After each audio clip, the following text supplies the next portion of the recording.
onside kick attempt by the Patriots, but the Buffaloes come out winning this one 24-21. Welcome into Bills Postgame Live alongside of Bills Wall of Famer Steve Tasker. I'm Maddy Glab. This one was interesting for Buffalo's offense. The Patriots jump out to a 14-point lead early on, moving the ball with ease, but in the second half, the Bills defense, they get going. They force 3 straight takeaways.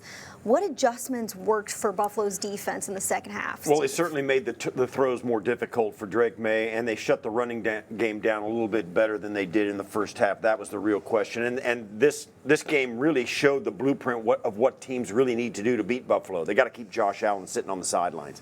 They did that throughout the first half, certainly the first quarter where they only had 1 possession in the first quarter. That's kind of the way they've got to get it done. The Bills' defense did step up in the second half. The turnovers were actually absolutely critical in this game to get those going. The running game was working for Buffalo. It even iced the game there at the end. So all of that stuff put together turned this into a win. But you're right, Maddy, they came out extremely flat and not unprepared defensively, but certainly ineffective defensively in the first quarter. And it wasn't until they stopped that they finally shut the Patriots down. They held them off the scoreboard until late in the game where they got the touchdown after 6 or 7 attempts down on a goal to go where they got a first and goal and then another first and goal and another first and goal. The officials certainly kept that last drive alive and gave them the chance to get that last touchdown and make it a little closer than it really was. That was the story of the game, though. The Bills' defense stepped up, got the turnovers, got the Patriots off the field defensively, and the Bills' offense was able to right itself and keep getting first downs and score enough points to win. New England's offense had over 20 minutes in terms of time of possession in the first half, 228 total yards, 17 first downs. They end up with just over 30 minutes in the second half in terms of everything if you're adding first and second half together. The Bills finished with 29 minutes with time of possession. So the Bills got going in the second half. They were able to even some things out and score on a few different opportunities. So the final score of this one, 24-21. Bills quarterback Josh Allen is on the podium right now, so let's get it right over to him. Yeah, a little elbow. I don't know if it was the elbow or helmet or the ground, but lost some feeling in my hand. Just hit the funny bone nerve and went to throw the ball and just had no feeling in the hand. So it's tough one. So you had that a couple weeks ago, right? Yeah, on the left one. Yeah. Funny bones. I know we say it all the time. You've been playing here for 7 years, but how cold was it out there today for you? It was pretty cold. It's nothing that we haven't experienced before. But you got to find a way. It's cold for them too.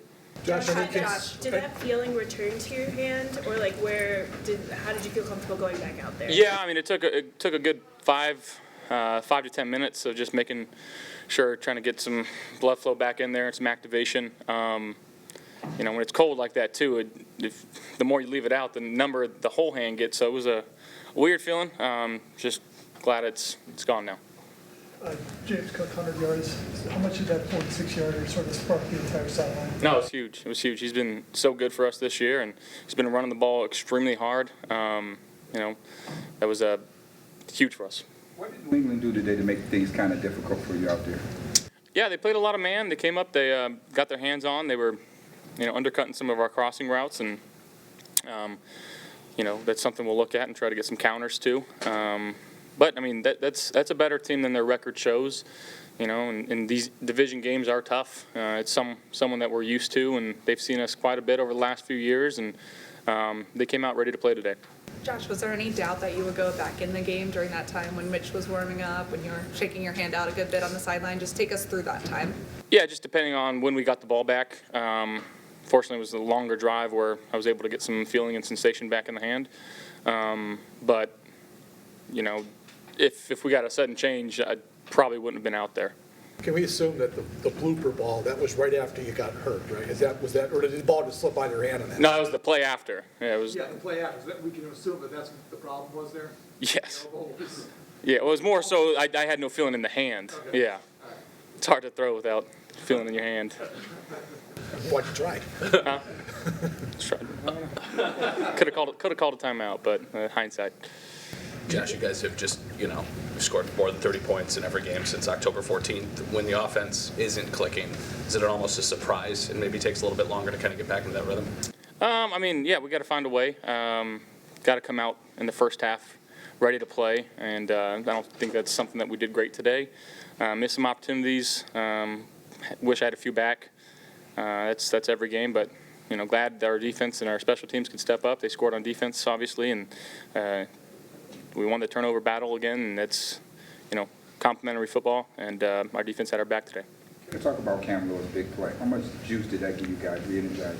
Big. That's anytime you get an interception in the end zone when they're down there, it's a huge momentum swing. Seemed like an unusual day for Khalil and your connection. You guys have had such a good connection throughout the season. What were you seeing there, and what gave you the trust to keep going back to him late in the game?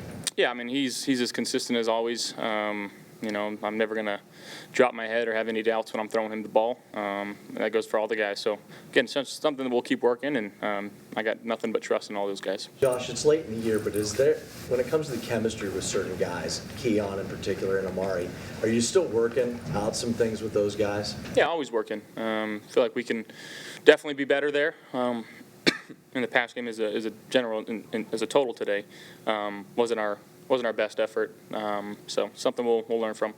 The league sets it up for these division games at the end, and you mentioned these guys have seen you a lot. You got another one next week and another one after that. What is it like in these games when they know you pretty well, you know them, and no matter what the records are, this is the way these games seem to end up? Yeah, and I think it's we're at a weird spot right now where we're still fighting for the 1 seed, but we don't control our own destiny. And as an offense, it's how much are we willing to show? Are we wanting to go extreme and show everything in our arsenal? When there's a line that you got to toe. But at the end of the day, we're just trying to go 1-0 each week and find a way to win against these guys. Josh, what would it mean to finish the season undefeated here at home? That'd be awesome. That's something that Coach McDermott always preaches, is defending our turf. And we love when the crowd can get into it. They forced a few delay of games and false starts today, and that's because we've had success at home, and we're looking to keep it going. We got a good team in the Jets coming here next week, Hall of Fame quarterback, and we got to be ready to go. Thank you, guys. Thanks, Josh. Hey, Bills fans, Paramount Plus is your home to stream live local NFL and CBS games every Sunday all season long, right through the AFC Championship game. So sign up and sign into Paramount Plus today. It took a little while for Buffalo's offense to get going. The Patriots jumped out to a 14-0 lead in this one. Josh Allen has an interception and is sacked for the first time in 4 games. It was cold outside. Kickoff temperature was 13 degrees. It gets down to 8 degrees. Ball handling in this one, you saw some fumbles. You saw the Bills recover one of those. The Patriots lost a couple, fumbled a few of their own. How much does the weather play into a game like this? Because you hear about it throughout a broadcast. You're anticipating it as you're going into this game, whether you're playing or you're attending as a fan. Does it really impact what's happening on the field? Yes, for me and for the guys that I played with in our area, and you'll see guys wear different clothing when they play in cold weather, these long sleeves, and the sleeves are slippery. It's not like your skin where the ball sticks to you. You've seen the guys tape the back of their arms to keep them from getting scraped. They keep their arms as bare as they can because the ball sticks to their skin a little better. In fact, that's why they work the balls, and the quarterbacks like to have those footballs treated before games. There used to be a controversy about how much they could do to the footballs because it made them very grippy, and that grippy is still against your skin. When you're going in a game like this and you got your arms covered up, the ball is slippery, and they're not used to doing it. Unfortunately, they don't practice with their arms covered. I think that happens to all players in all teams around the league when they get into the cold weather and they have the white sleeves or the whatever sleeves they have on. Those sleeves are not grippy, and maybe somebody can make a fortune making sleeves that are as sticky as your skin against a football. That's part of the reason is the guys get bundled up and the ball doesn't feel the same as it usually does, not only against their forearms, but also sometimes they'll wear different gloves as well. That's really the only thing. If you have a hard time staying loose in a game as bitter as tonight's were, some of the guys might have taken a play or two in a series to get back warmed up. because you do cool down quickly, and guys get caught off guard, particularly when you get turnovers. Guys will come onto the field quick without having a chance to anticipate it through a kickoff or a punt. They're just back on the field, so they don't get to warm up a little as fast or get as much notice to get ready to go back on the field. And sometimes that can be a problem when you turn it right back over to the other team. The Patriots came into this game ranked as 23rd in terms of their scoring defense. Buffalo's offense struggled to move the ball in the air. Josh Allen finishes with just 154 passing yards for the second game in a row. The running back is the leading receiver. James Cook finishes with 26 receiving yards.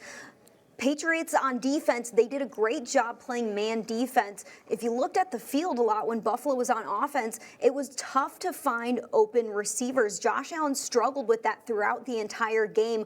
Why was New England playing up to a new level on defense in this game? Well, they did a good job of taking away the number one read for Josh. They jump him, and plus they were playing man, and they would drop a guy into it and double the guy or bracket the guy, and then he would have to go through his progression. And even the guys later in the progression were covered up really well. The offensive line, I thought, did an excellent job in pass protection. He gave up a sack, but that was also one of those things where he stepped up, and it kind of looked like he surrendered the sack more so than tried to fight against it. And you got to tip your hat to the Patriots. That's a team that is very familiar with Josh Allen. They've seen this movie before. They had a game plan, and it'll tell you all you need to know that their game plan was, please don't let that guy on the field. They know what he can do when he's on, but their defensive secondary did an outstanding job.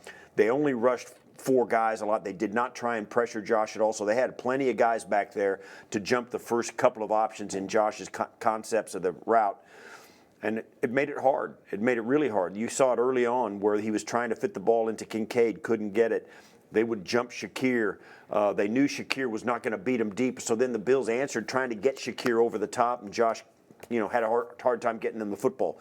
So you saw the answers from Buffalo as they kind of got the feel of what New England was trying to do, and certainly the defense helped them by giving them more chances in the second half. But tip your hat to the defense of the Patriots. They were schemed up really well, and they're really familiar with this Bills offense. Wide receiver Khalil Shakir was targeted 6 times, just ends up with 2 catches for 22 receiving yards, something we're not used to seeing out of a receiver who ranks top 5 in catch rate heading into this game. Why was the connection not what we are used to seeing between those two teams? We saw him drop a ball tonight when it was a little bit behind him. He was a little bit off balance. The ball was a little low, and he couldn't pull in. You usually see him pull those in. That's one of them that was there. Then a long pass that got over, and he couldn't pull it in. It was a tough catch. It looked like he was almost going to catch it, almost come down with it, and he didn't. So it's those kind of things. And those 2 catches right there would put him back to the level that he's used to being at. I'm with you, though, that if you want to know how this game went, look at Khalil Shakir. 6 targets and 2 catches. That's at least 4 catches, usually 5 catches when you're throwing to Shakir, and sometimes he'll catch all 6 of them. The guy just doesn't do it. Tonight, it just was not there. I think Bills fans knew coming in, you're favored by a couple of touchdowns. The fear was that they just wouldn't come out with the same kind of intensity, and I think they proved that was probably the case tonight. Now, they caught it and rectified it, no question about it, particularly the defensive side. You don't churn out turnovers without bringing some intensity. So they turned it up. The offense, with their running game, and I'll say this too, James Cook was a savior tonight. They're down 14 points, and he scores 2 first-half touchdowns scores the first 2 touchdowns for Buffalo to get them back in the game, and then you could breathe a sigh of relief. But it was really uncomfortable early on in this game. Bills left tackle Dion Dawkins was in the locker room answering questions after this game, so let's get right over to him, hear what he had to say about this victory. Weather against the division rival. Yeah, it's no matter who we play in our division, the Jets, Patriots, or even the Dolphins, it's gonna be a tough one. It's gonna be a nail biter no matter what. And they played us well, and they played us hard. They played us well, and we knew it. Nobody's ever gonna just give us a win. How tough is it to get into a rhythm when you only have the ball for 1 possession in the first quarter? What, you're talking about as far as running? Yeah, how tough is it? You can't really get in much of a rhythm if you're not on the field that much. Yeah, you're correct. It's tough to, get in a rhythm when, 3 and out, and then they're keeping the defense on the field for a long time. You are absolutely correct. And as a high-powered offense, we want to be on the football field. So, I tip my hat to the Patriots because they did a good job of, keeping us on the bench. Was this game, Dion, a little more about survival considering the cold and Josh gets banged up? No? No. It's never about survival. It's a divisional game. So survival doesn't even exist in our minds. It's a kill or be killed league. And like I mentioned, every team in our division is going to play us hard just like this, no matter what. Dion, how dangerous could it be to play a divisional opponent with nothing to lose? Yeah, it's well, we don't think about it as we don't have nothing to lose, Mook. It's when you've been playing well for a little while, you become the big dogs. You become the ones that everybody wants to come and get at. And we're proud to say that we've been in that position. We've been the AFC, East Division champions for a little while now, and people are gonna punch at us at any chance that they could possibly get. How big was it for you to get James cooking in the second half there? Yeah, it was very good. Coming in to the halftime and coming out, our plan was to get the run game going and to get Cook and get our running backs going because our running backs are explosive. To get those guys going, and I'm happy to say that that's one of the first things that we did when we touched that field was we got the boys cooking, and it felt good. It felt good to see Cook smile and to see the running backs happy that they're getting positive yards. How important is it to not only get the run game going, but to get it going with explosives? Second week in a row, the 40-yard TD, that kind of thing. Yeah, any time that you can have a big play, it's like a shot of adrenaline. Literally, it's a shot of adrenaline, and it's fun. It makes the game funner when you have giant chunks, and it makes it easier. If we could not steal, but if we could bite 40 yards out of a play and we only got 100 yards to go or 50 yards to go, then, it's pretty cool. Dion, Sean said last week about the focus, how great the focus was against the Lions. Yeah. Do you think you have to look back at that in the coming week to get to where you want to be? Yeah. Of course. I think that every game, it's best to, relock in and figure out what we got to do better and what to tweak to keep us right on that championship mindset and that championship energy. Not to say it, but, we're not perfect. We're not robots. I wish that we could just say on and off, the game is over and we're off. But, adrenaline is still going, and we have to be able to understand that, we can't start slow, and we have to just keep that going. And whatever we did last week, let's try to get it back and let's do it next week. This week's Player Spotlight is presented by Microsoft Surface. Microsoft Surface is the official tablet and sideline technology of the Buffalo Bills. Tonight we are spotlighting our running back James Cook. 100 rushing yards, 1 touchdown on the ground, 1 receiving touchdown. Steve, why is he worth bringing up tonight? Well, he got them back on track when they were down 14 points early in this game. They needed something to happen, and James Cook gave it to him. Snapped off a 46-yard touchdown run, and right when they needed it. Before it turned into a 4-play, 70-yard drive, and Cook was a big factor in it. And then catching the touchdown pass as well early in the third quarter to bring it into a tie. The Bills able to score 24 unanswered on New England after being down 14. That's a big comeback. And, certainly the Bills dug themselves a hole with their inability to make first downs in the first half and their inability to stop the Patriots early in this game. They certainly got it together, and this is a sign of a good team and a good coaching staff as well. You got to think, too, that the coaches really had their hands full getting back into this game because they could tell coming out Patriots had their number offensively, and they juggled some things, made some adjustments, and ended up getting 3 second-half turnovers and really winning the game for the team. James Cook has had some big plays this season. He has a 46-yard rushing touchdown in this game. He now has 4 rushing touchdowns of at least 40 yards this season. It's a record for Bills history in a single season. He's turned into a player who has a knack for finding those holes and then extending a play for extra yards. We've seen what he can do in the red zone with the ability to run the football and really become a tough running back. How have you seen James Cook grow this season? Well, I'd love to see that he's gotten a lot more opportunities this season. He was a lead guy last year as well, but I think this year he has stepped in and been more valuable in the run game. He's always been good in the passing game. In fact, early in his career, that's what he was good. They used him as. Now, I love having him come out of the backfield. I love how he picks his spot. He's got a lot of patience in the running game now. He has been able to pick and choose his spot and not had to burst to the hole. In fact, this run tonight, and a little bit of it is his running style, it looked like he wasn't sure what was going to happen on the 46-yarder, and all of a sudden he's in the secondary and he had another gear. And he outran everybody. I have really liked I think his development as a back that can go all three downs. And be dangerous in any play, run or pass. The 40-yard rushing touchdowns are enormous. That's if you've got a home run hitter in the run game, it's an extra dimension that a defense really has to worry about, because it accentuates your play action pass. Then they've got to jump the run game to try and get a handle on that, because forget about the passing game. If you hand it off to the guy and he can hit a home run, you really have to honor that. The play action pass has benefited from it. The passing, the drop back game has benefited from it. The red zone has benefited from it. He is at the top of the league in rushing touchdowns.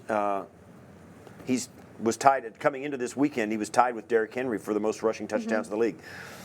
He's just been productive, and his ability to do it from way out and also down close has made this team really effective.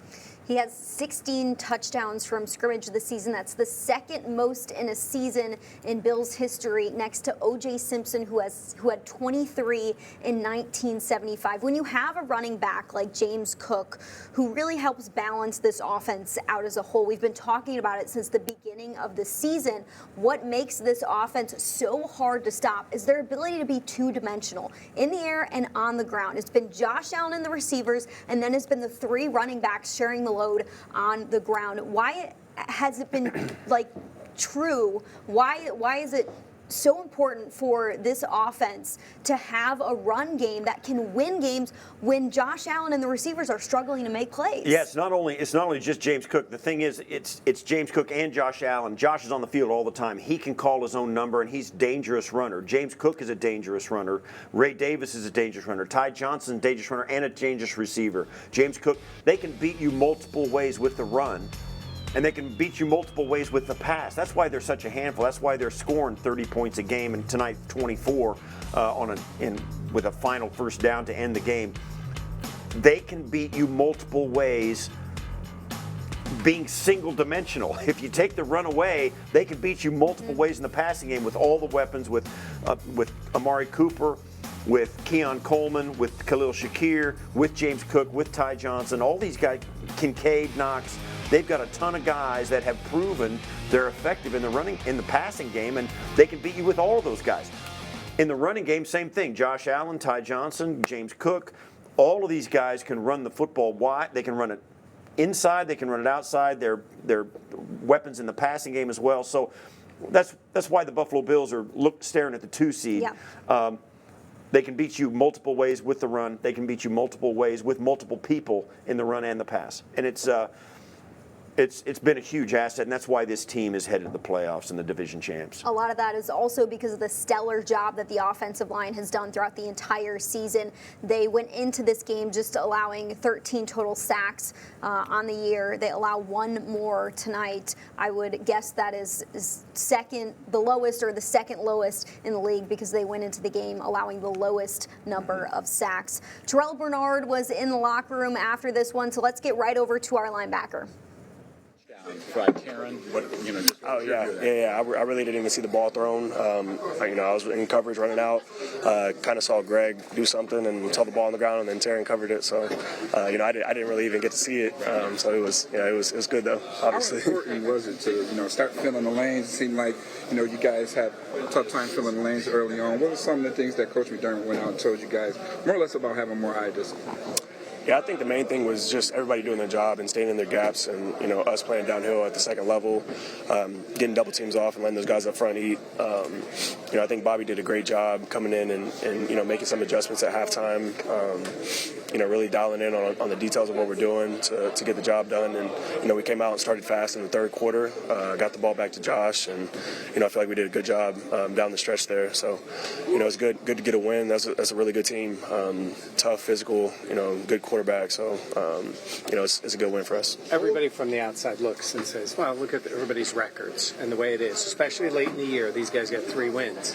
What's it like playing these division games? They're fighting to try to prove what they are. Same thing with the Jets next week and these guys again. What are these games like? Yeah, anytime you play a division game, it's tough. We know what it is.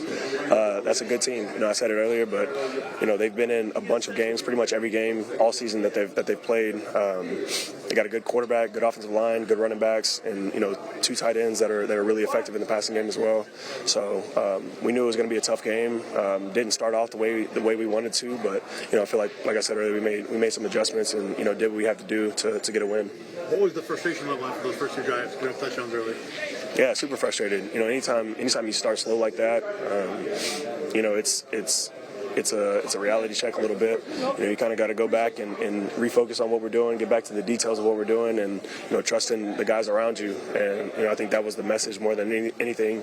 Schematically, I think it was everybody just do their job, calm down, take a breath, and go out there and play. And after we did that, I feel like we played a lot better. So I had that mindset going into the game, and focusing on one play at a time, and trying to do our job to the best of our ability. With some of the different starters in there, did you guys need that breath that you just talked about?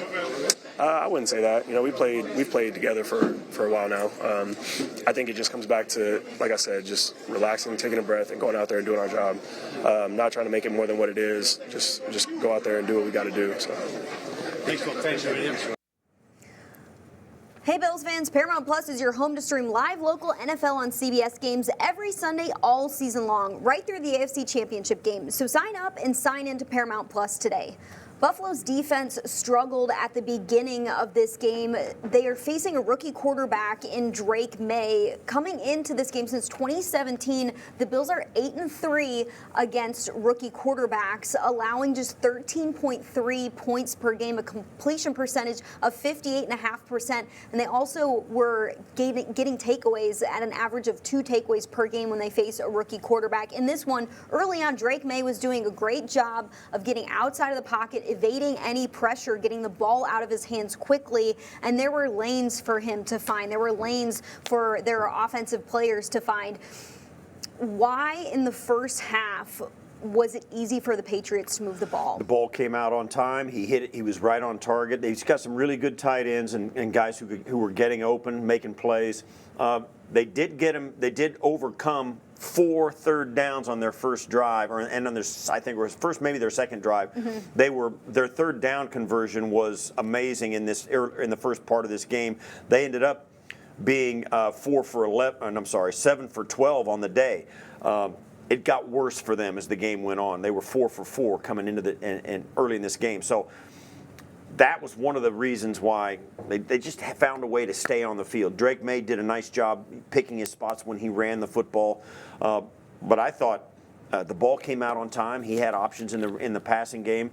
And they were giving him routes where he could put the ball right on the receiver. I mean, he didn't catch guys running in stride. They were running hook routes, and he was putting darts right on them. So it really wasn't that he had to have timing or anything like that. He just dropped back, let the thing fly, and there's a guy facing him, standing there ready for the ball. Those kind of route concepts really worked well early in this game, because if you're going to stop them, you got to be standing between them, and they make sure you're not. And it's just that simple. In the second half, though, the defense does a great job of making adjustments. On offense, the Bills have the ball to start the second half. They score a touchdown. It's the defense's turn. They force a fumble, give the ball right back to the offense. The offense scores a field goal. Then the Bills on defense grab an interception.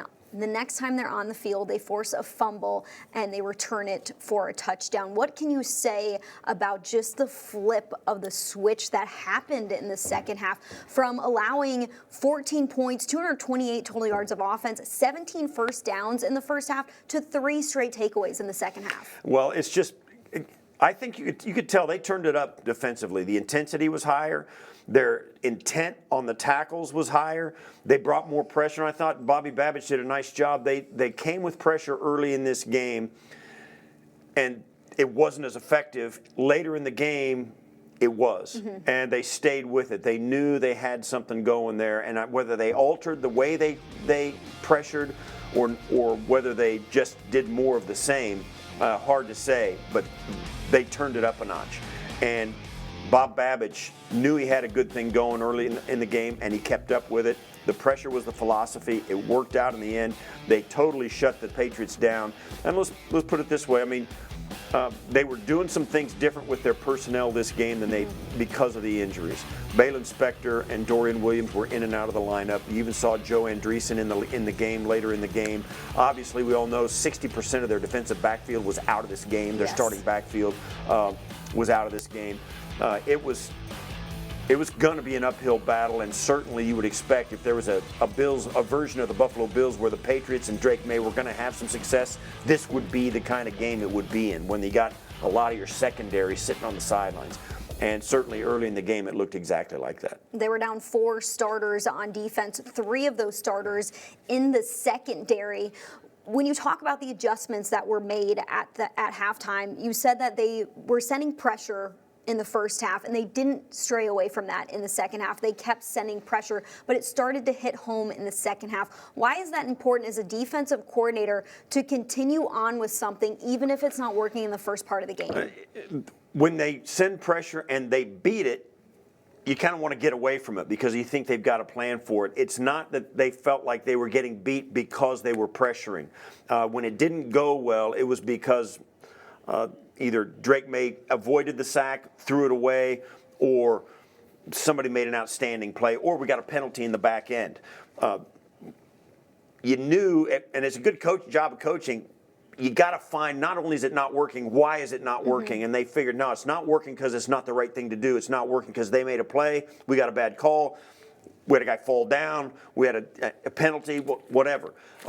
They knew, they felt confident that it wasn't because they had a plan to beat the pressure. It's just because the pressure was getting derailed for some other reason. And the fact that they stuck with it turned out to be the right move to make. And only late in the game, and you saw it late in the game, a perfect example. The Bills, Kaiir Elam, 2 pass interferences in the end zone, put them down close, gave them 1st and goal twice. You knew sooner or later it was almost inevitable. Certainly social media was absolutely exploding with disgust at the officials giving them time after chance after chance after chance down close. You knew they were gonna break at some point. That kind of thing was what caused you to think maybe that's the wrong plan. But knowing this because of it's not the plays that Kaiir got called on were tough throws, very difficult to complete, even with just okay coverage. Kaiir was all over the guy, and it was a tough play to make, and those are the kind of plays you want them to try and make as an offense and when you're a defensive coordinator. It wasn't easy. They weren't gifts. And so he knew that philosophy was the right one. They stuck with it, and they just needed their guys to execute it a little better. Margin of victory for Buffalo at home heading into this game was an average of 17.3 points per game. The last 3 games have been close games for the Bills. You go back to the Rams game in week 14, 44-42 is your final. Then week 15 against the Lions, 48-42 is your final. Then in this one, they beat the Patriots by just 3 points. What are we learning about this team in the last 3 weeks when they've been in really close games and have won 2 out of the last 3? Well, they're still getting it done. 2 of the last 3 games, they still got it done, even though they were very injured in the back end of their defense, and these last 2 games in particular. Against a very good Detroit offense and against an offense that was struggling in New England. It's when they started playing these guys, you saw New England, they had 2 weeks to look at what the Bills' defense was going to look like with the guys in it that were in it, and they took advantage of it. They got Cole Bishop ISO'd on a tight end. They got Kyer ISO'd on their number 1 guy. They did some things to get the matchups that they wanted and took advantage of it. And the Bills, through coaching and through just a heightened level of play, escaped it and made the Patriots pay for it. On third down, the Patriots offense goes 7 of 12. That's over 58%. And then in the red zone, they go 2 of 3, good for 67%. Do you think these numbers get better once Buffalo gets healthier on defense and gets some of their starters back? Oh, yeah. Yes. Taylor Rapp, DeMar Hamlin, Rasul Douglas will really make a difference, and so will Matt Milano when he's back on the field. Yes, absolutely will make a difference. The defensive backs will be, those guys have taken 500 reps defensively this year together. It'll be better when those guys get back on. And Rasul Douglas is an excellent corner. He's not the most athletically gifted, but he's out in front of it mentally, and he will, and he just sees it better, has more reps. So yeah, having your starters back on the field always makes a difference. One of our offensive linemen, Spencer Brown, was in the locker room just recently, so let's get over to him and hear what he had to say after this win. We play them again in 2 weeks, so carry that over. It's going to be easy to turn around and just learn from this last one. So. You guys had the ball for 1 possession the first quarter. How tough is it to get into a rhythm when you're not on the field? Yeah, it's not helping the defense out at all either. Quick 3 and out, and the defense is out there. They're running the ball, establishing the run, and in the second quarter we weren't that much better either. So it's hard to put the defense in that position. As offense just can't allow it. Got to sustain drives, get the first down, and just roll from there. So. On the flip side of that, how big was it to get your running game going in the second half there? Yeah, it was big. Jimmy and Ty and then Ray broke a few runs right there in between the tackles, but just it's one of those games. You just got to find what's really working for the offensive line and what they're doing. They did a good job with movement and walking the defensive ends all the way out. We had a counter, and I thought it was just 4 down, but there was a D lineman walked all the way out in the slot. So when Ray got tackled for a loss, I was super confused, but that was on me. But they did a good job with mixing up what they were doing. Josh was getting looked at on the sideline in the second half at one point by trainers. When that's happening, how much are you even aware of it? And if you are aware of it, what's going through your mind in a situation like that? I really wasn't aware of it until someone said something to me, and we were getting ready to go on the field. And he's a competitor, he's a tough-ass guy, so if he can go, he will, and he's back out there. So. With James, obviously going down 14-0 early, not where you want to be, but to have an explosive play like that, he's been doing that all season. I think how many touchdowns do you have now? 14. He's got 14 rushing and 16 total. That's pretty good, I would say. Franchise record. It's stood for almost 50 years. So 16 by O.J. Simpson. Sounds like they're starting around the ball a little bit. But yeah, I hope he can get that done. That'd be awesome. I think if you're down 14-0, teams might start airing it out. Like, if we get back in the game, we got to put up yards, got to go down the field, let's hurry this up. But I think Brady and Cromer and Skip do a good job just keeping us calm and controlled. And we're going to run the rock and hopefully just establish the run game. That'll start opening everything else up. So we get a back like Jimmy, who's to get away from the franchise record. That helps a lot. Thanks, man. All right, that was Bills offensive tackle Spencer Brown. We heard him speaking about Josh Allen and that injury that Josh had when he came off of the field. Now, the drive was over, so the defense went on the field, and he did miss a play. He had a right elbow contusion, was cleared to play. Allen was talking about it during his press conference, saying he was just shaking his hand out over and over again, trying to get that blood flow going back in his hand, doing some activation exercises on the sideline, waiting for the offense to go back on the field. It was great to see him enter the game and not miss any plays, but we escaped something there with our quarterback. Not a position you want to be in at the end of the regular season, kind of like, oh no, is he going to be okay? But Josh Allen is a warrior, and he's going to play through anything. Yeah, no question. Yeah, it's all your heart's in your throat when anything happens to Josh, but certainly it's another funny bone issue. He had one a few weeks ago where he kept shaking his left hand and losing the feeling in those last two fingers of your left hand, and then it happened to his right one when he went down on the tackle on that run today. And then he tried to throw the football with half his hand numb and couldn't grip it, and that's why the pass looked as bad as it did. So, but it's coming to this point, you really have to look at what the games that are left. The Chiefs play Wednesday against the Pittsburgh Steelers in Pittsburgh. If the Steelers rise up, beat the Chiefs, get them to 2 losses, 12-2 on the season, or 13-2 on the season, the Bills would be within a game. And if they can beat the Jets, they'll be within 1 game. And then the Denver Broncos will play the Chiefs, and then you got to keep playing Josh. If the Steelers can't beat the Chiefs on Wednesday, Christmas Day, the Bills cannot get the 1 seed, but they cannot fall, because of their win tonight, they cannot fall out of the 2 seed. The 2 seed is as low as they can go. There's no reason for Josh Allen to even take a snap in a win or lose.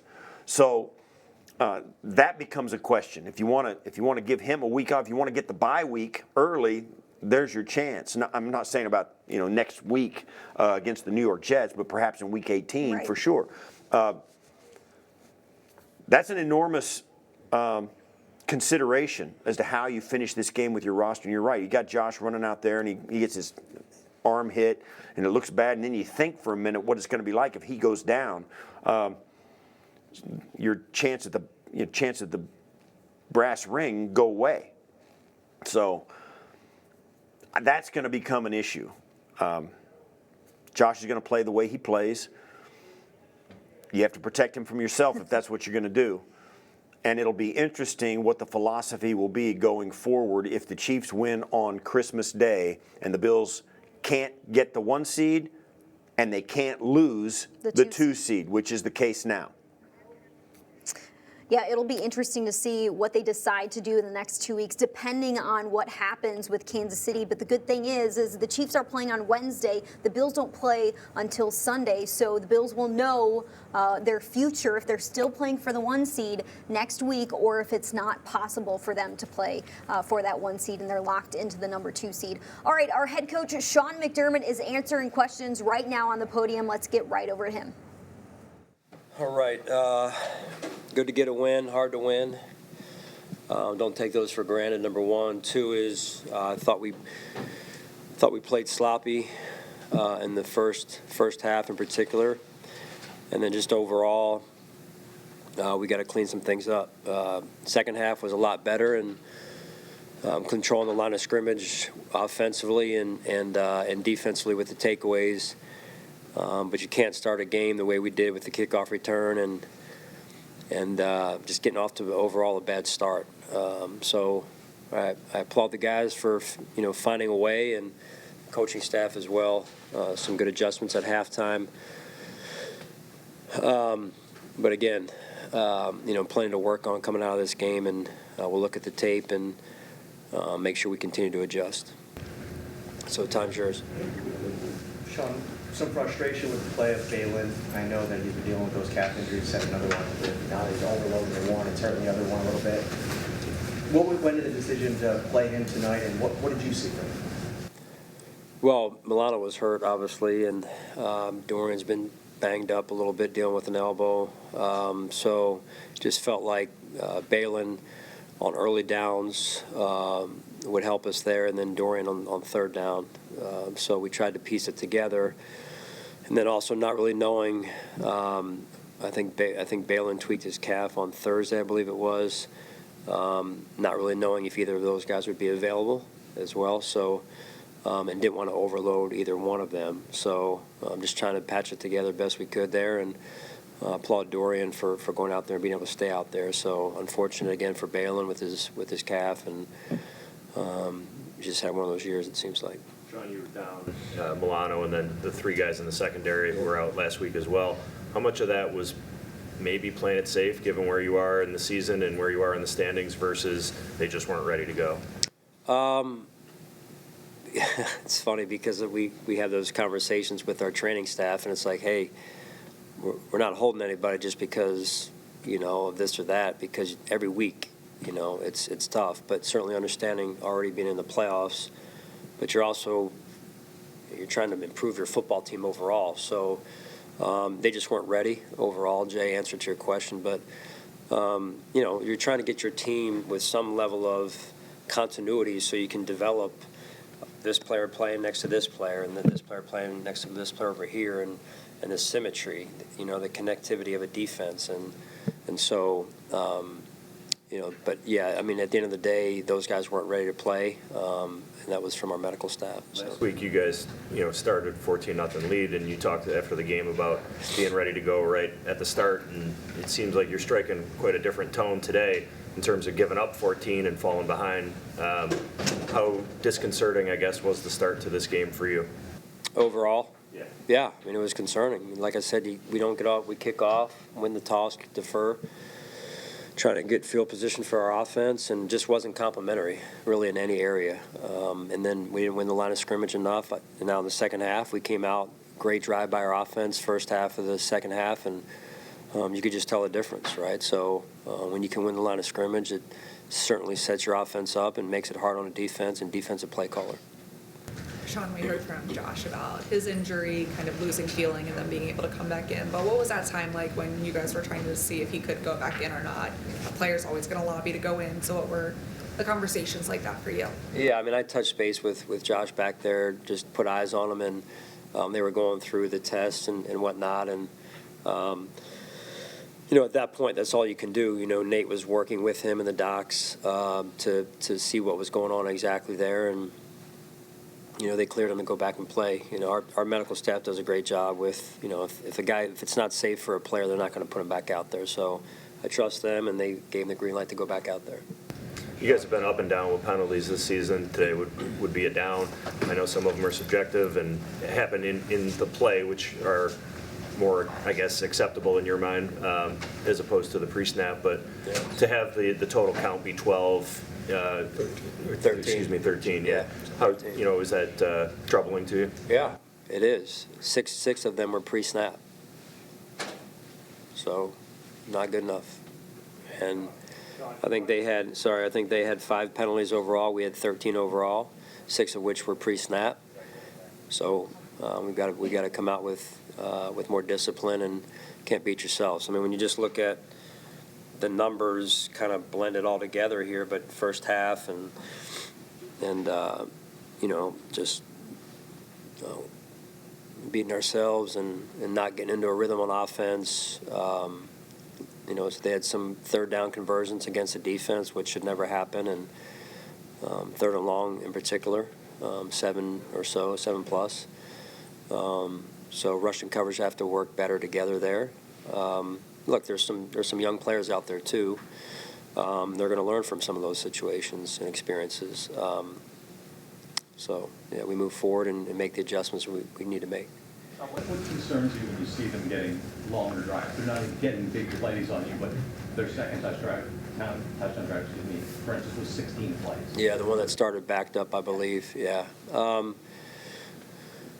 it's concerning when you're in a run defense and we get guys out of our gaps, right? It's a one-man, one-gap system, and we've got 8 people in the box, and a run goes for whatever it went for early in the drive. I forget what play it was that drive, but we got to do a better job of just doing our jobs and playing good, sound, fundamental football, and then getting off the field on third down. Right, so we had them in some third downs where, it wasn't 3rd and 1, wasn't 3rd and 2, but we got to do a better job getting off the field there. So guys got to make plays, win their one-on-one matchups. We just listen. It's not all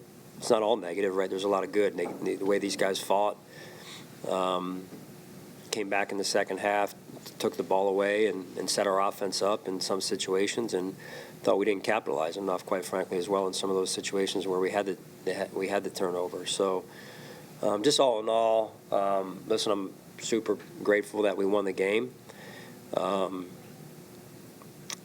But I think we can play better than that, and I think the players agree. Josh, had the block punt a couple weeks ago, and then today they got an important short. What's going on with that unit there? Yeah, should have never been in punt return. Should have been in a defense safe situation. 4th and 2. I think, approximately maybe 3 to 4 minutes to go before half, they're trying to steal a possession away from us by keeping us on the field, knowing that, we're getting the ball after half as well. So, you know how dangerous Josh is. We get the ball before half. We talk about it all the time. We score. We get the ball after half, double dip. So, they were trying to limit the amount of times Josh touches the ball and our offense touches the ball. And so we got to do a better job there and making sure we get the right grouping on the field right there for that situation. Was that on Matthew not getting? Yeah, we went. Yeah. We need to be in defense stay. So.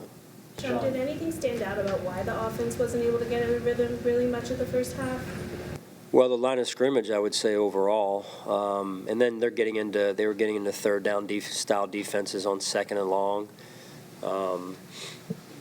But to go into great detail at this point, Atlanta would be just, hey, let's look at the film and study it a little bit more. But give them credit. They had a good plan and they executed that plan.